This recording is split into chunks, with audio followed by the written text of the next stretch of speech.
invitamos a André para hablar tras la bomba con la decisión de un juez del Supremo Tribunal Federal que decidió echar atrás todo lo actuado por la operación Lava-Jato.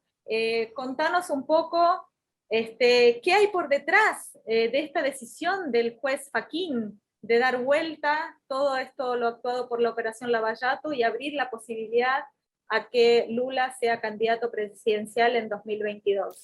Como vos decís, sí, el juez Edson Fachin del Supremo Tribunal Federal anuló este lunes todas las condenas a Lula que le impuso el Tribunal Federal de Paraná, que estaba bajo la administración de Sergio Moro, el jefe de la operación Lava Jato, y con esta decisión Lula recupera sus derechos políticos y puede volver a postularse en las elecciones, ¿no?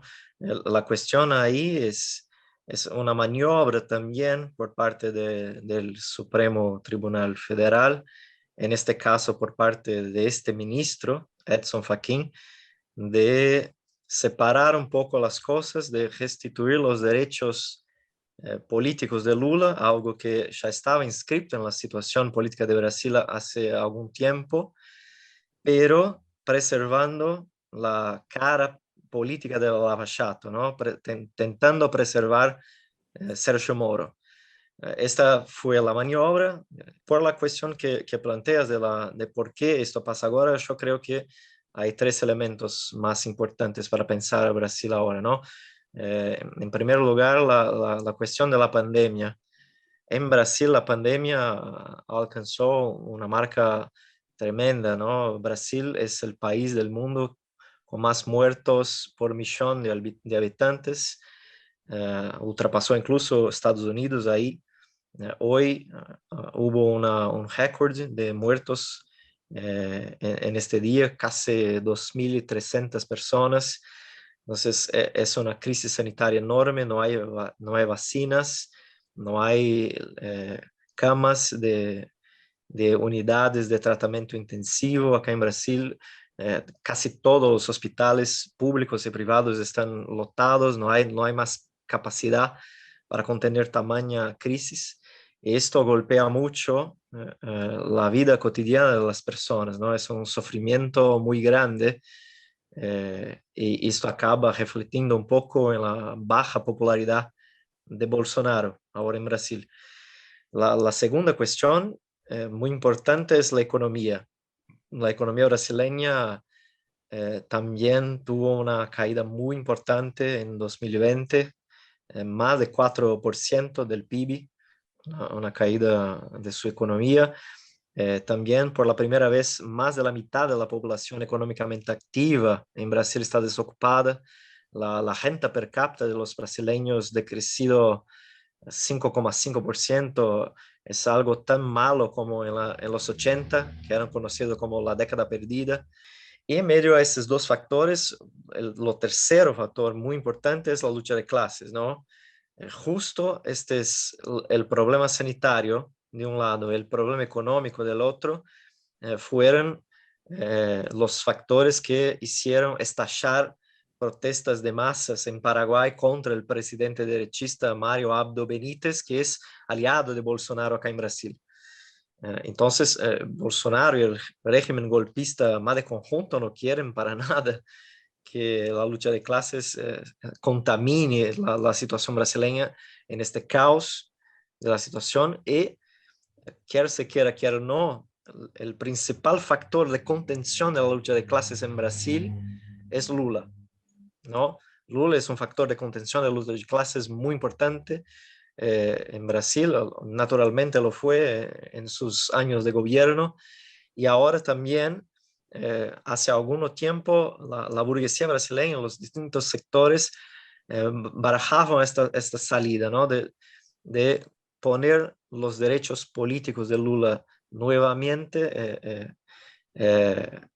tornar válidos nuevamente estos derechos políticos para que eventualmente, si fuera necesario, en 2022, el año que viene, hay elecciones presidenciales en Brasil, para que Lula se postule como el candidato que va a enfrentar a Bolsonaro.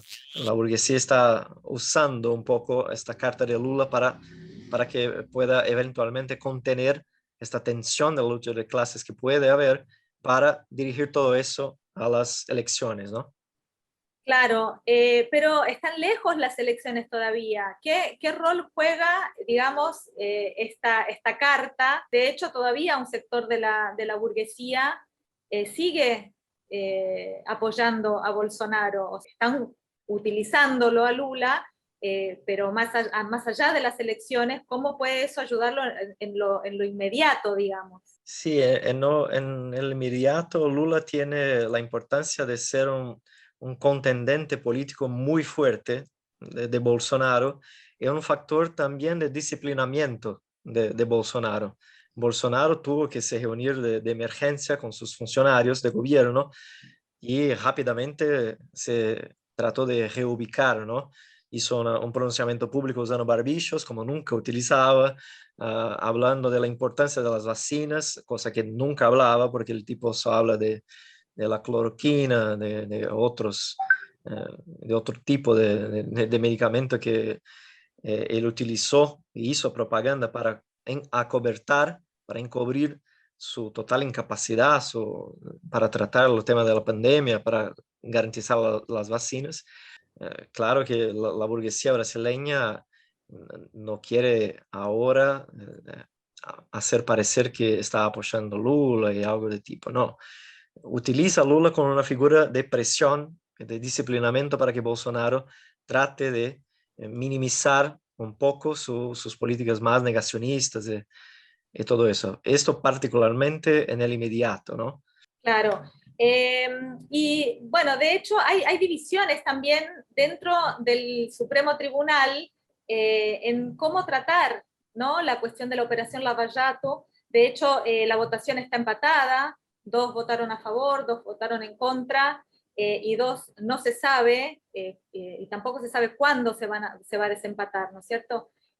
¿Cómo venían actuando esos jueces y qué expresan esas divisiones? Una cosa es clara, el Supremo Tribunal Federal, todas estas figuras que ahora se pelean entre sí, quieren bajar debajo de la alfombra la participación directa que todos ellos tuvieron junto con los militares, el régimen político de Brasil, en el curso extremadamente autoritario en el cual se enredó el país desde el surgimiento de la Lava Jato.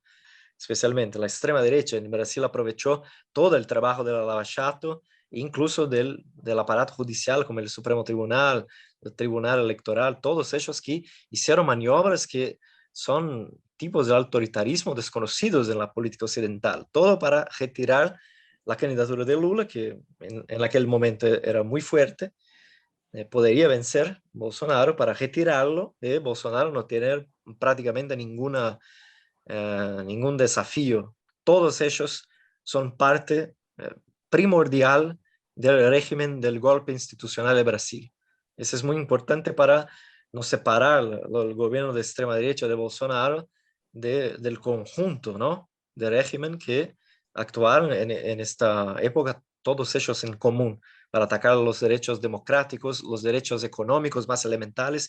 Incluso el aparato judicial de Brasil es responsable por aprobar la reforma laboral también contra los trabajadores después de 2016, después del golpe institucional.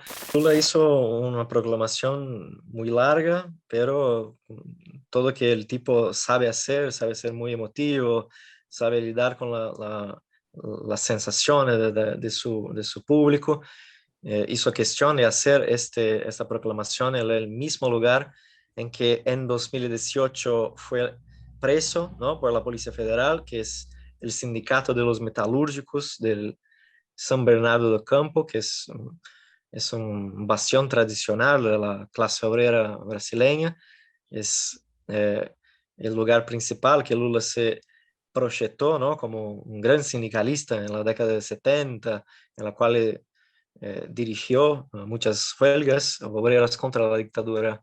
Entonces Lula apareció con esta figura para atacar Bolsonaro, en primer lugar, y para atacar Sergio Moro, ¿no?, como los grandes responsables por la crisis sanitaria, por la pandemia, llamó la población brasileña para no escuchar las imbecilidades que el gobierno Bolsonaro dice sobre la, la pandemia y todo eso, pero de conjunto su discurso tuvo la misma característica de conciliación de clases que es propia del PT y del propio Lula, ¿no? Lula habló para intentar atraer todos los sectores de la burguesía, incluso habló una cosa absolutamente autoritaria. El tipo dijo que quien precisa de armas en Brasil son la policía, son las Fuerzas Armadas, todos los sectores más represivos del Estado que asesinan a la población pobre, negra, todos los días. El Lula hizo un guiñón un guiño para estos sectores represivos.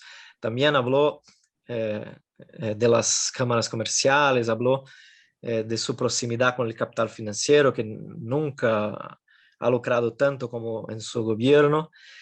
Y en última instancia sintetizó todo este contenido diciendo para que la burguesía brasileña no tenga miedo de Lula porque todo lo que quiere es un país más justo. No habló nada de eso, no habló nada de la anulación inmediata de los ataques que se hicieron durante todo el periodo de estos 5 años de régimen golpista en Brasil. Casi que solo los únicos enemigos de Brasil son Bolsonaro y Sergio Moro, pero el Supremo Tribunal Federal golpista y autoritario, sin problema, el Congreso tan golpista cuanto, que pasó todos los ajustes neoliberales contra las masas trabajadoras, ningún problema, todos esos son aliados, ¿no? Lula hizo mucho esfuerzo para hablar a estos sectores de la burguesía, para acalmarlos y para mostrar que es un político moderado que puede ser un buen administrador de la agenda económica del golpe institucional.